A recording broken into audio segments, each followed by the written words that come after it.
En 2024, Donjon Dragon va célébrer ses 50 ans d'existence. Et aujourd'hui, j'aimerais vous raconter l'histoire, l'origine de ce premier jeu de rôle fantastique. Parce que Donjon Dragon, c'est une histoire de geeks passionnés, mais c'est aussi une histoire de trahison, c'est aussi une histoire de rêve déchu, mais surtout, c'est une histoire sur le triomphe de l'imagination. Bienvenue dans l'histoire de Donjon Dragon.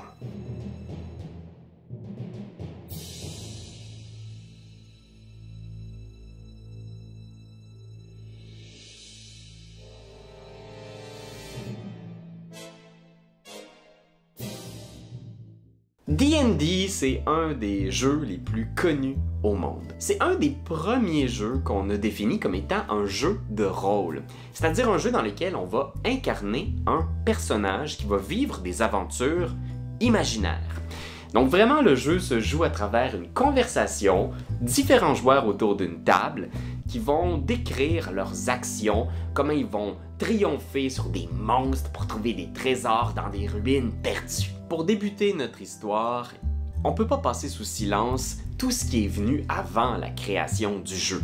C'est-à-dire, il y a plein de jeux qui existaient dans toute l'histoire de l'humanité qui ont inspiré la création de ce premier jeu de rôle. Les jeux de miniatures sur table, les jeux de simulation de guerre, comme les Kriegspiel. C'était une activité que de jeunes officiers menaient pour s'entraîner à des situations de conflits militaires. Et pour représenter vraiment la situation d'un champ de bataille où tout était possible, on avait souvent besoin d'un arbitre, d'un umpire, qui était là pour s'assurer de la neutralité et du bon usage des règles. Ces arbitres des Kriegspiel étaient visiblement l'ancêtre des maîtres de jeu. Les jeux de simulation militaire, les jeux de miniatures, c'était très populaire dans les années 60. Il y a un auteur qui a aidé, entre autres, à le populariser dans le monde anglophone, et c'est H.G. Wells. Oui, l'auteur de La Guerre des Mondes, qui a publié un ouvrage qui s'appelait Little Wars, qui était un ensemble de règles pour jouer avec ces petits jouets, hein? Parce que, bien sûr, quand on était un homme sérieux des années 60, on pouvait pas juste avoir des petits jouets, il fallait que ce soit sérieux, alors il y avait un jeu tactique relié à ça. Et ces hobbies, ces jeux de simulation militaire-là étaient très pratiqués dans un petit village où débute notre histoire, Lake Geneva, le lieu de résidence d'un homme au cœur de Donjon Dragon, Gary Gygax. Et c'était un fan de jeux de miniatures, et un vrai fan. Fait que Gary, non seulement il a des parties à distance, il va jouer par courrier à toutes sortes de jeux de table, mais il va aussi influencer toute sa communauté. Il y a un groupe de gamers locaux qui viennent jouer dans son sous-sol, sur une table avec du sable pour représenter différents paysages qu'il a créés lui-même. Il est aussi apprenti game designer. Un des jeux qu'il a lancé, entre autres, s'appelle Chainmail. Il l'a créé avec Jeff Perrin, et c'est un jeu de simulation de guerre médiévale. Donc, il avait créé ça pour jouer avec des miniatures médiévales qu'il avait. Il aimait ça, les petits bonhommes avec des chevaliers puis des épées. Donc, il a inventé un jeu pour pouvoir jouer avec ses châteaux. Il y a aussi une famille nombreuse, donc il doit se trouver des opportunités pour se trouver du temps pour jouer. Je pense qu'on peut comprendre le sentiment. C'est pas toujours facile comme père de famille d'avoir un temps dédié au jeu, surtout pour ces gros jeux de simulation militaire-là qui peuvent prendre des heures et des heures, voire des jours. Donc, il décide un été de faire « Hey, on va se faire un événement spécial cet été. On va rassembler tous les gamers de la région et on va jouer. » À Lake Geneva, on va se faire une convention, ce qu'il a appelé la convention de Lake Geneva, ou Gen Con, pour faire plus court. Donc en 1968, c'est le premier Gen Con. C'est une petite centaine de fans de hobby, du wargame, du jeu de guerre qui se rassemblent. Et Gygax rencontre un autre passionné du nom de Dave Arneson. Arneson, lui, il vient des Twin Cities, donc Saint-Paul, Minnesota. Et il y a un groupe de joueurs là-bas où ils expérimentent toutes sortes d'affaires très bizarres. C'est vraiment des créatifs. Arneson et Gygax cliquent créativement tout de suite. Ils se reconnaissent. Et ils ont un échange pendant cet été-là où les deux se disent « Hey, ce serait vraiment le fun de créer un jeu ensemble. » Alors ils se mettent à créer Don't Give Up the Ship, qui est un jeu de simulation de conflits navaux. Arneson a découvert aussi le jeu de Chainmail de Gygax. Et il se trouve qu'à la toute fin de son jeu militaire médiéval, il y a une section qui s'appelle le supplément fantastique. Donc c'est un supplément pour jouer des aventures inspirées du Seigneur des Anneaux. Donc vous pouvez jouer des magiciens, il y a des dragons, des balrogs, ce genre de choses. Et ça, Arneson trouve ça très le fun, parce qu'avec son groupe, Dave Weasley, qui était son arbitre attitré depuis des années, roule des parties qu'il appelle des Braunstein. C'est un jeu très complexe, les Braunstein. C'est-à-dire, oui, il y a des affrontements d'armées, donc des jeux de miniatures où les soldats vont se tirer dessus, mais les joueurs incarnent aussi parfois un seul et unique personnage. Arneson, par exemple, il incarnait un étudiant qui devait écrire des lettres aux autorités pour convaincre la population locale que Napoléon était sur le point d'envahir le village. Et Arneson, une fois qu'il voit Chainmail, il est comme « Hey, ce serait fou de faire un Braunstein médiéval! » Donc il propose à ses amis de vivre une aventure médiévale où chacun va incarner un héros fantastique. Et comme ça, tout bonnement, il venait de lancer la toute première partie de Donjons Dragons de l'histoire de l'humanité. Arneson donc fait vivre à ses amis toutes sortes d'aventures fantastiques, il leur fait explorer des donjons, il leur fait construire des forteresses, il y a des tribus de gobelins qui attaquent, et c'est vraiment un succès, ça les passionne, ils ne pensent qu'à ça tout le temps. Et donc on est rendu dans les années 70, Gygax a connu un petit succès d'estime avec Chainmail, et Arneson vient le rencontrer un jour à Gen Con et il fait « Hey, il faut que je te fasse essayer quelque chose, c'est trop cool ». Et il lui fait jouer une partie de son Blackmoor Braunstein. Et Gygax tombe en amour. Imaginez, il découvre pour la première fois un jeu qui est tellement plus complexe que juste la stratégie militaire. Mais il y a de la diplomatie, il y a du drame, il y a des aventures, de la conquête de monstres, des trésors. Il prend Arneson et il lui dit « Il faut qu'on sorte ça, il faut faire un jeu avec ça ». Arneson accepte donc d'envoyer ses notes manuscrites à Gygax. Il faut savoir que Gygax adore écrire et a un style très flamboyant. Cependant, vous êtes au-dessus même des plus grands d'entre eux, car en tant que DM, vous devez devenir le façonneur du cosmos.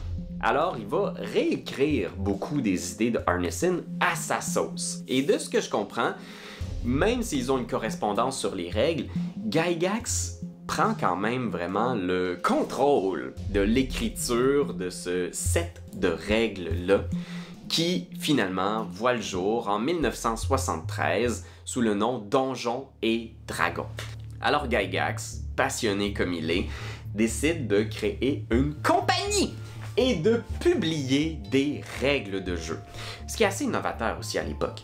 Parce que normalement, les règles de jeu, c'est un petit supplément pour faire vendre des miniatures, des dés. C'est là où l'argent se trouve à l'époque dans l'industrie.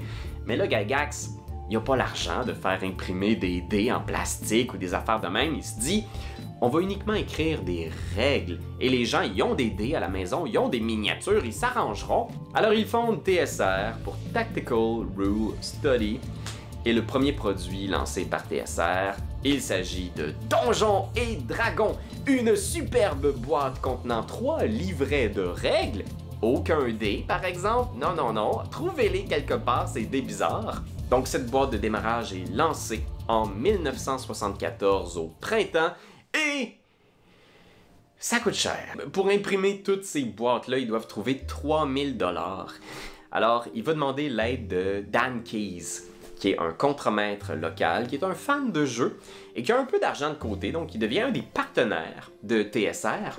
Et il va aussi demander à son bon vieux pote, Brian Bloom, un fan, un membre du club qui a joué puis qui connaît un petit peu les jeux de tactique militaire, fait qu'il se lance dans l'opération aussi, il devient un des cofondateurs de la compagnie. Alors ils vont sortir ce petit boîtier-là pour 10 $, ce qui est énorme à l'époque quand même. Et ils vont en vendre quelque chose comme 80 au printemps. C'est très très peu, c'est une catastrophe financière.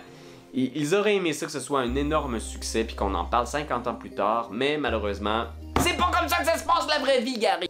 Mais Gygax a un as caché dans sa manche. Gen Con. Au Gen Con de 1974, il va rouler plusieurs parties de Donjon Dragon. Il paraît que Gygax est partout à la fois pour expliquer le jeu à différentes tables.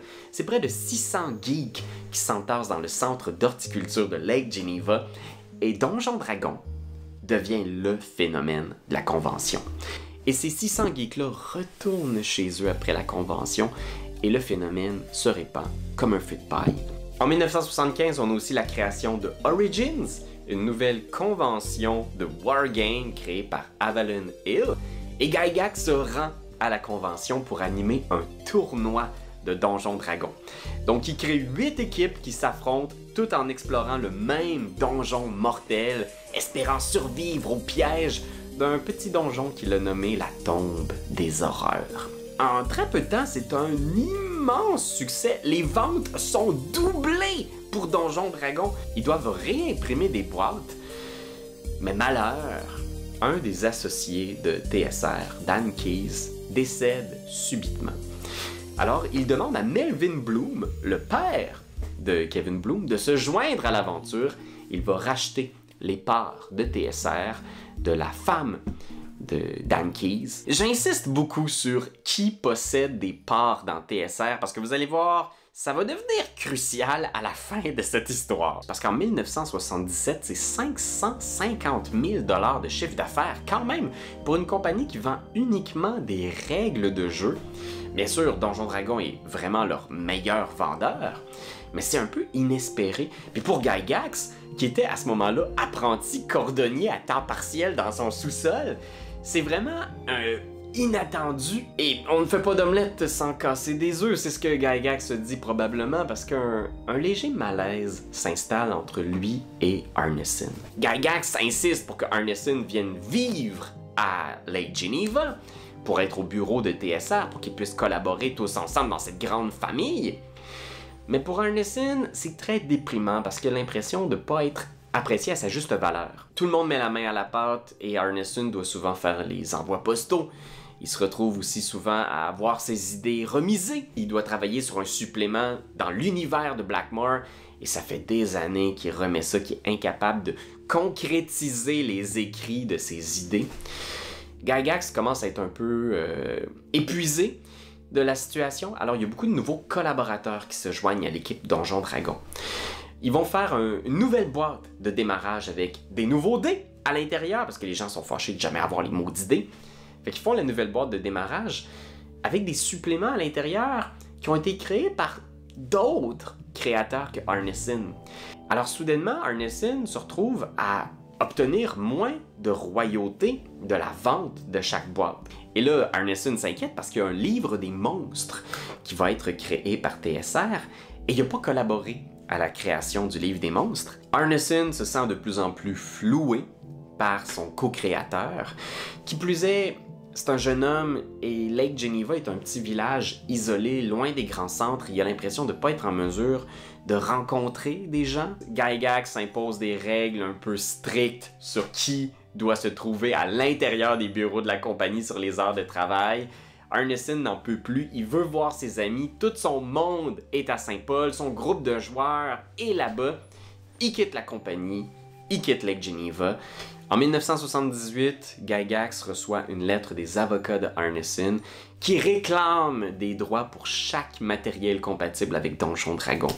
Qui avait raison là-dedans? Est-ce que Arneson était réellement couvert par le droit d'auteur américain? Est-ce qu'il aurait dû toucher des droits d'auteur pour les autres jeux de rôle qui étaient lancés par d'autres compagnies qui cherchaient à émuler le succès de TSR? Je veux dire, encore une fois, c'est les maudits conflits de droits d'auteur qui ont grugé le hobby depuis le tout début. Éventuellement, la compagnie va régler à l'amiable ce conflit en donnant 1,2 million à Arneson, mais ils ont l'argent pour ça parce qu'en ce moment, les ventes explosent partout. Le nouveau manuel du joueur qui s'appelle Advanced Dungeons and Dragons, notez bien, c'est un effort très très subtil de TSR de dire c'est un nouveau jeu qui n'a rien à voir avec Arneson, c'est nous qui l'avons écrit. Mais ce nouveau livre-là, il se vend très très bien. D'ailleurs, le jeu commence à s'insinuer dans la culture générale des États-Unis, surtout à cause d'un fait divers étrange. En 1979, un jeune homme du nom de Egbert disparaît de son université. Et très vite, c'est un fait divers qui circule beaucoup dans les médias américains parce qu'un détective privé engagé par la famille de Egbert prétend que Donjon Dragon serait peut-être responsable de sa disparition. Il faut savoir que Donjon Dragon, là, c'est super mystérieux pour les parents à l'époque. C'est un jeu qui est tellement complexe, tellement mal expliqué dans les livres, qui passe souvent, justement, on joue dans des sous-sols, dans des clubs fermés derrière des boutiques. Fait que les gens s'imaginent toutes sortes de choses. Ils pensent que le jeu est une espèce de rituel, qui implique peut-être des démons, de la magie, de la sorcellerie. Et tout ça, ça stimule beaucoup l'imaginaire du public, qui se dit, ben oui, ça se peut bien que des démons aient emporté Egbert, pourquoi pas? Je veux dire, ça ou quelque chose d'autre. Et plutôt que de nuire aux ventes du jeu, c'est soudainement comme si toute cette publicité gratuite faisait découvrir le jeu à toute une jeune génération. J'oserais dire que c'est même là le premier âge d'or de Donjon Dragon. Parce que le succès est tellement grand, le chiffre d'affaires se situe à 8,3 millions en ce moment. C'est une centaine d'employés qui travaillent à Lake Geneva. On doit même construire un nouveau bâtiment. Et rien n'est trop beau! Fait que là, ah ouais donc, 1,2 million à Arneson, on va sortir une épave du Lake Geneva, on va rénover un bâtiment historique, et dans les coulisses, Gygax prédit des années doublées sur la prochaine décennie. Il chuchote même qu'il estime que la compagnie devrait atteindre un chiffre d'affaires de 75 millions, rivaliser avec Milton Bradley Monopoly d'ici quelques années. Bloom et Gygax se voient vraiment comme des génies des affaires. Gygax a un projet, celui de faire un film de Donjon Dragon. Donc ces immenses dépenses se poursuivent et Gygax va louer un ranch à Los Angeles pour engager des scénaristes pour écrire un film. Son espoir est de créer quelque chose qui va rivaliser avec Star Wars. Mais soudainement on réalise en 1982 que l'année qu'on vient de traverser est assez similaire à l'année précédente. Soudainement, on n'est plus dans le top 100 des entreprises qui ont la plus grosse croissance aux États-Unis, même que les ventes de Donjon Dragon ralentissent. Il faut dire que les États-Unis traversent une période d'inflation et que les jeux vidéo prennent de plus en plus de part dans le marché des divertissements. La même année, il y a aussi le film Maze and Monster qui sort au cinéma, mettant en vedette un jeune Tom Hanks.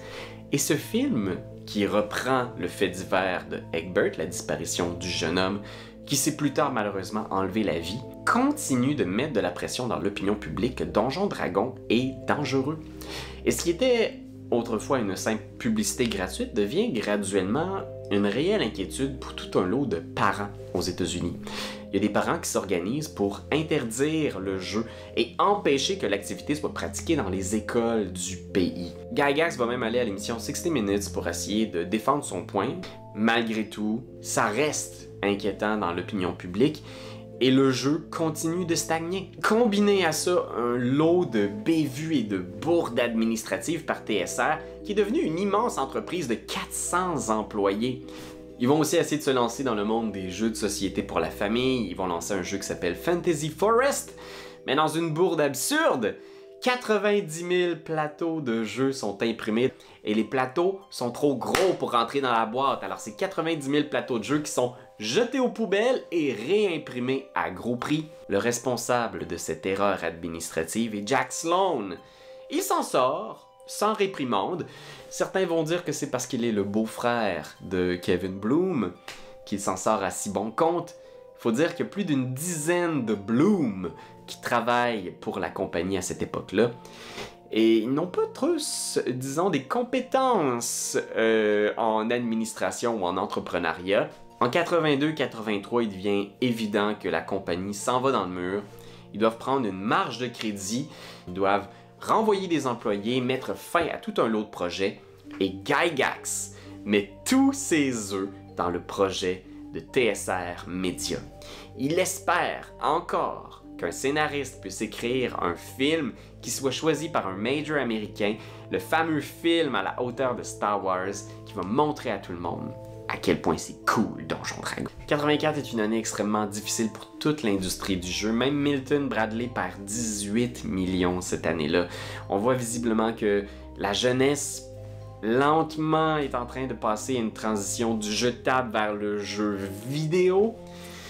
Alors oui, il faut restructurer à nouveau, même que Kevin Bloom et tous les Bloom sont renvoyés de TSR.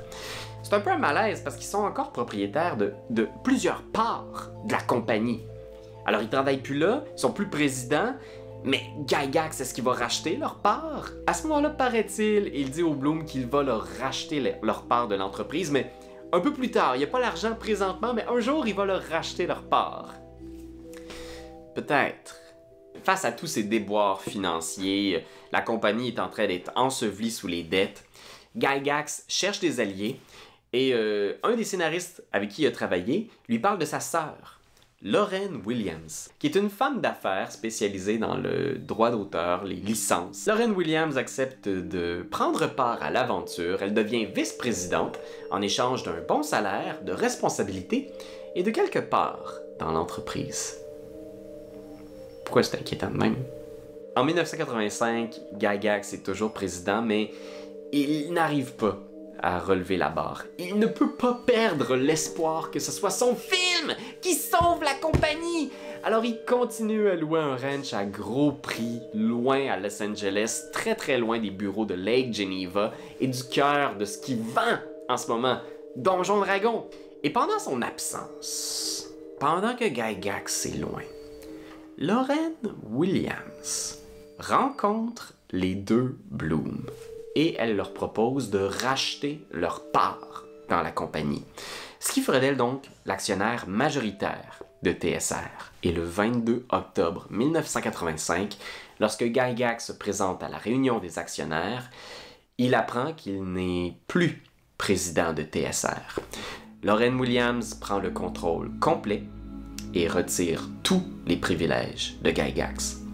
C'est une époque qui se termine pour TSR et pour Donjon Dragon en général. Gygax se voit dépossédé de l'œuvre de sa vie.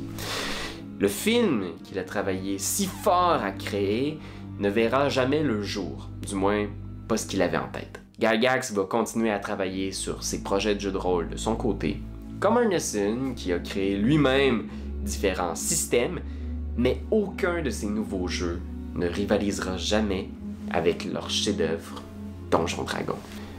C'est des années difficiles qui s'ouvrent par la suite pour Donjon Dragon et la compagnie, mais on en discutera dans une future vidéo. C'était donc le récit de la création de Donjon Dragon. Donc merci tout le monde d'avoir été là. N'hésitez pas à vous abonner. Si vous voulez découvrir comment se joue Donjon Dragon, n'hésitez pas à aller voir une de nos vidéos où on joue. On se retrouve dans la prochaine vidéo pour parler de l'âge des ténèbres de Donjon Dragon. Comment le jeu s'est effondré, a presque disparu, avant de se relever dans une période encore plus glorieuse. Ciao!